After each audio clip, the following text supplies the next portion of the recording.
మరి కూటమి ప్రభుత్వంలో ఇచ్చినటువంటి మినిస్టర్లందరూ కూడా వారి వారి శాఖలు సమర్థవంతంగా చేస్తున్నారని ప్రజలందరూ భావిస్తున్నారా? చాలా చక్కగా మన పవన్ కళ్యాణ్ గారు ఉన్నారు, ఉప ముఖ్యమంత్రి. ఆయన కూడా మంచిగా చక్కగా ఒకటికొకటి తెలుసుకొని చక్కగా ఎక్కడికి వెళ్ళాలో ఏం చేయాలో నిన్న మన సిఆర్ కోట వెళ్ళాడు. అక్కడికి వెళ్ళిన తర్వాత మీలాంటి వాళ్ళు ఉంటే దేశానికి ఒక రక్షణ, మీలాంటి వాళ్ళు ఉంటే దేశం బాగుపడిద్ది, మీరు దేవుళ్ళు.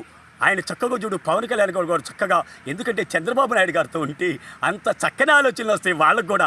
పవన్ కళ్యాణ్ గారికి కూడా తెలియక కాదు, ఒక మంచి నాయకుడితో చేస్తే మంచి ఆలోచనలు వస్తాయండి, ఒక చెడ్డ నాయకుడితో వాళ్ళు చేస్తే చెడ్డ ఆలోచనలు వస్తాయి.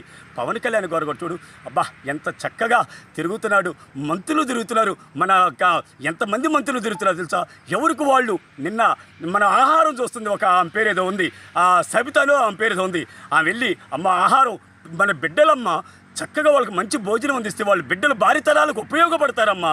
మన భార్యతరాలకి మనకు ఉపయోగం కావాలంటే ఆ బిడ్డలే ఇవాళ మనకు జాతి రత్నాలమ్మా అని చెప్పేసి ఆహార నాణ్యత చూసింది ఆ సరితమ్మ. అట్టా చూడాలయ్యా, మనకి మన హోంశాఖ ఉంది, ఏం కూడా ఉంది, ఆమె కూడా చక్కగా మన హోంశాఖ ఆమె కూడా ఎంత చక్కగా చూస్తుందో తెలుసా. మన ఆర్థిక మంత్రి మన ఎంత చక్కగా చూస్తున్నారో తెలుసా. ఒకరికొకరికి ఒకరు పోటీ పడుతున్నారు వీళ్ళు. వాళ్ళు ఏం చేశారు, ఎక్కడెక్కడ భూములుగా చేయాలని వాళ్ళు చూశారు, వీళ్ళు అభివృద్ధి కోసం వీళ్ళు పోటీ పడుతున్నారు. మన మంత్రులు ఏమన్నా, చంద్రబాబు నాయుడు గారి మంత్రులు ఏమన్నా నేనెంత బాగు చేయాలని చెప్పేసి ఒకరికాడికి ఒకరు కుస్తీ పడి పోటీ పడి పనిచేస్తున్నారు. నిమ్మలరాయ నాయుడు గారు చూడు, నిన్న చక్కగా మురికాలల మీదకి వెళ్ళి ఒక డోన్ వదిలి ఆ మురికాలను ఎలా శుభ్రం చేయాలని చెప్పేసి ఆయన చక్కని ఆలోచనతో చక్కగా చేస్తారు. ఒకరికాడుకోగలు అబ్బాబ్బాబ్బా పోటీ పడి చూస్తుంటే ఆ టీవీ దగ్గరకు వస్తుంటే ఎంత ఆనందంగా ఉందో ఇవాళ, ఎంత ఆనందంగా ఉందంటే అంత ఆనందంగా ఉంది.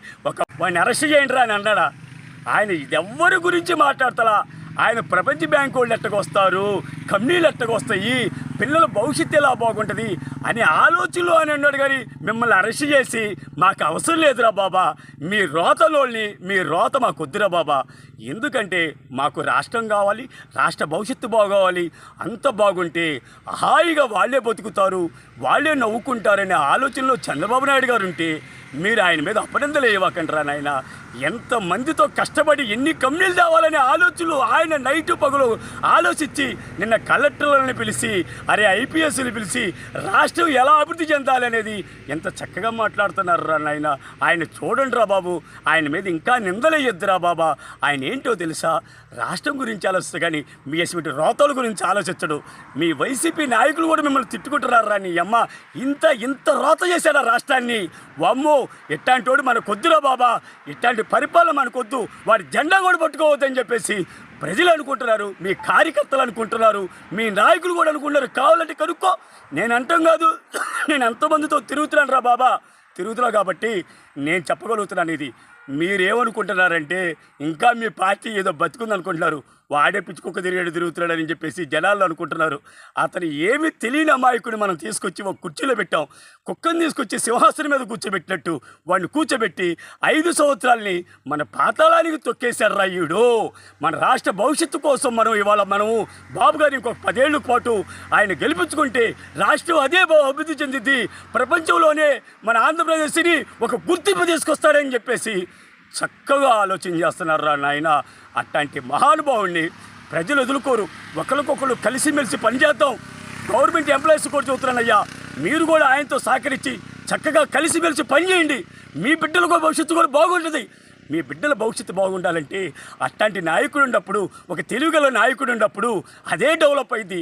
ఒక అసమర్థుడు ఉంటే మనమే నాశనం అయిపోతాం, మన బిడ్డలు నాశనం అయిపోతారు అని మీరు ఒక్కసారి మనస్సాక్షిగా ఆలోచించి చెయ్యి కలపండి. కులాలు మతాలు కాదు, కులాలు మతాల వల్ల నిన్న బంగ్లాదేశ్ చూశారా నాయన ఎలా ఆగమైపోయిందో. చెయ్యి కలపండి, ప్రతి ఒక్కరితో ప్రేమతో మాట్లాడండి, ప్రతి ఒక్కరితో కలిసిమెలిసి ఉండండి. అప్పుడే రాష్ట్రం దేశాలు అన్నీ అభివృద్ధి చెందుతారు నాయన. మన దేశం గురించి ఎంత చక్కగా చెప్పుకుంటారో ఈ దేశాల్లో అట్టా రావాలరా. మన దేశం గురించి, మన దేశ భవిష్యత్తు గురించి మీరు ఆలోచించండి.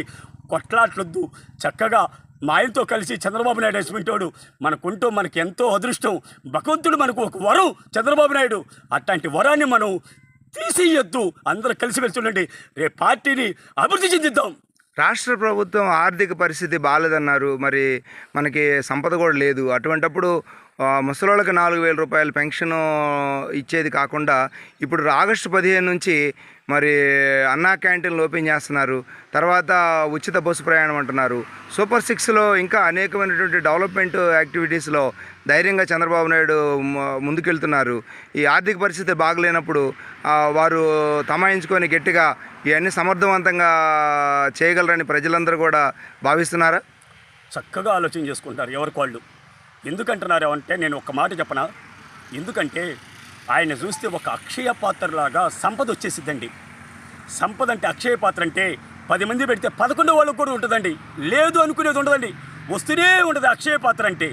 అలాగా రెవెన్యూ కూడా సంపద అదే వస్తుందండి, జిఎస్టీ వస్తుందండి, జిఎస్టీతో పాటు సంపద అదే వచ్చేస్తుందండి.